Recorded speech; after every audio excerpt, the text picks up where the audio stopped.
Guys, I gotta do my rant about altcoins. What is up with these things, man?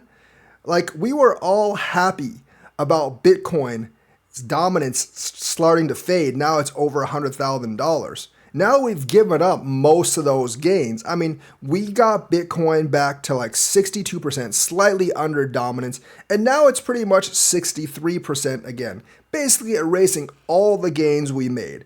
Bitcoin has basically stayed stable at about $103,000, maybe $104,000 sometimes.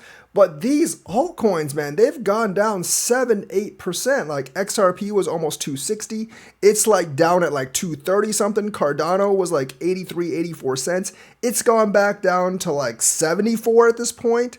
Even Ethereum, while faring better than most, has lost a decent amount of value since Bitcoin hit its local top a couple of days ago. Like, it was at 2,600, 2,700. Now it's at 2,496, a loss of about $200, with Bitcoin suffering almost no losses at all. Make no mistake, folks, Bitcoin is just wobbling back and forth, and every time it does so, altcoins will drop about 3%, and it's done so 2 or 3 times already in the last week or so, which is why we're down. Interest in crypto is down again because people are seeing that this is not alt season. BNB's fared a little bit better than most coins. It's only gone down from like 660 to like 644. That's a very moderate loss. But Solana's lost like 7-8%. XRP's lost nearly 10%. Cardano's lost 10%. Ethereum has lost like 7 or 8%. All these coins are far, far down from where they are, whether they're meme coins, whether they're like so-called utility coins or whatever. They're really not faring all that well against Bitcoin. And that's a bit of a problem, obviously, because if they can't hold their value, everything's just going to dump into Bitcoin. Now, part of that is the ETF, but of course, Ethereum has an ETF, and that really hasn't helped Ethereum. I think my theory is a little too true that basically the crypto market is going to basically separate into like ETFs, mainly the Bitcoin ETF and meme coins. I mean, meme coins are obviously suffering right now as well, but they have the opportunity to peak up at any time, whereas these utility coins essentially just go down unless Bitcoin goes up. I do actually think throughout the years, people have gotten less and less confident in utility coins as the utility has basically like flopped over and over again to actually affect price. And it's true. For over 2 cycles now, they've been trying to sell us such utility, but the utility has never affected price. So I don't think people believe it anymore. They're just looking for a hype. And the hype doesn't build through enough if Bitcoin does not keep going up. Also, I do actually think like this time in particular, it definitely has been hurt by the massive amount of polyfi frauds or like political coin frauds endorsed by public figures, namely the president of Argentina. And, like the Trump coin stuff is still going onward.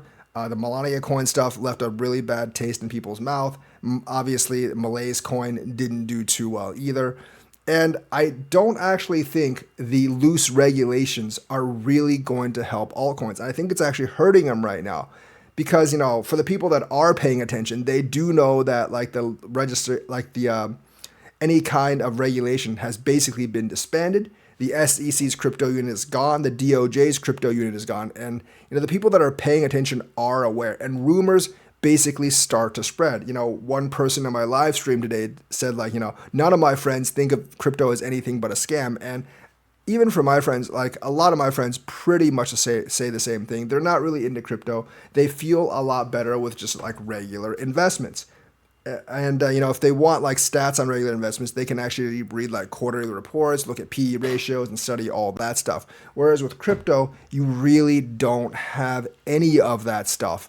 And that just leaves people feeling a little empty. And that's why they think crypto is such a scam. And with all the regulatory agencies essentially disbanded for crypto, they know it's not getting any better. See, like, before people commit a lot of money, like regular mainstream people, they're going to want to do a little bit of research to it. They're not just going to want to ape into like whatever. Those are like the gamblers. Like, and a lot of them have lost a lot of money and like exited the building, or they're just playing with meme coins. Just like regular people that are like somewhat risk averse before they enter this like crazy market, which has a bad reputation outside of crypto, by the way, they're going to do some research and see if there's like, any safety protocols or anything. And right now what they're going to find is that there's like absolutely zero safety protocols. And that is a huge, huge problem for our industry. We've got to change the reputation. Otherwise, we're going to be stuck with this forever. Basically, like if Bitcoin goes up, we go up. But if Bitcoin goes sideways, we basically start falling. And Bitcoin ratio is just going to get higher and higher. So unless all of you want to actually become Bitcoin maxis, we need actually some regulations. We need some consumer protections. I'm not really sure how you're going to get on-chain consumer protections. I don't know if that's possible, but we definitely need some CEX protections. We also need some DEX regulations if that's possible. Now, we just need to or we need to self-police a lot more. I actually think making everything KYC AML will actually help the industry gain more users. Now, for the idealists and purists, that's bad because they want, privacy, anonymous transactions, all that stuff. I understand that. But realistically, for the rest of us that want to make money, want to see this market grow beyond what it is right now, it's going to take something extra. And that something extra is like some kind of safety net for investors. Because investors are going to want some kind of safety net. They don't want their project that they invested in just to disappear into the blue like the day after tomorrow. And right now, regardless of how much research you do and what partnerships a company has, there's very little guarantee that that's not going to happen, or that their partnerships or any kind of projects are actually going to make money for you in the coin. Because a lot of that could just go back to the company. The company could just switch coins at any minute or switch focus. And the thing is, the coin holders don't really have any power to stop that, because when you buy the coin, you do not buy a share of the company. Now, obviously, Gary Gensler's regulation was wrong because he didn't prevent any of that. But we do actually need justified regulations with regulators that actually know what they're doing in the crypto field, because this wild, wild west thing is not really going to cut it. I've said before, there is demand for this, and yes, there is demand for this, but there is a limited demand for this.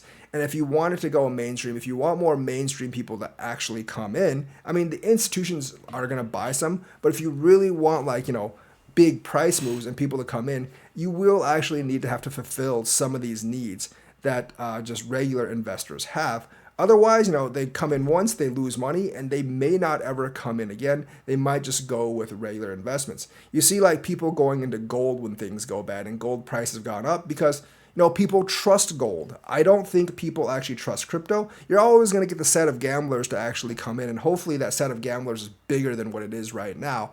But there's always going to be a limit on that growth. And I do think crypto is suffering right now because of its reputation. You notice that Bitcoin pumped to 103, they went way up, but pretty much as soon as Bitcoin stops pumping, as soon as it starts going sideways, these altcoins stop following Bitcoin and they just go down. When we go down to 102, they go down. When we come back up to 104, they don't really come back up. They just keep going down, or they just stagnate until Bitcoin goes down again. So I wouldn't be surprised if we got back up to 63, 64, 65% plus crypto Bitcoin dominance at this point, because I don't really see an upper limit for Bitcoin dominance as it is right now. Now, for whatever reason, people do actually believe in Bitcoin. It's not really regulated either, but I think it's been around the longest. It has a lot of investments with BlackRock and such. It's supposedly decentralized, although the mining is getting more centralized. And there isn't a single entity or corporation that actually controls it. And, even if the rumor is true that the government controls it, it's not going to suddenly crash, even if that does actually happen. As long as Satoshi Nakamoto doesn't come up and show his wallet, I think it's probably going to be okay. So with that kind of backing behind it, the institutional backing, people are actually, just like putting their putting their money in Bitcoin, and plus people like Michael Saylor are buying it, basically preventing the price from going down. But the altcoins don't have that, and for the altcoins, I think to maintain and to be able to stabilize themselves in a non-bullish situation, I definitely think we need some regulations and some consumer confidence in the entire market. So that's my little spiel. Let me know if you agree with me. Like and subscribe, hit that bell notifications button. Thank you and have a nice day.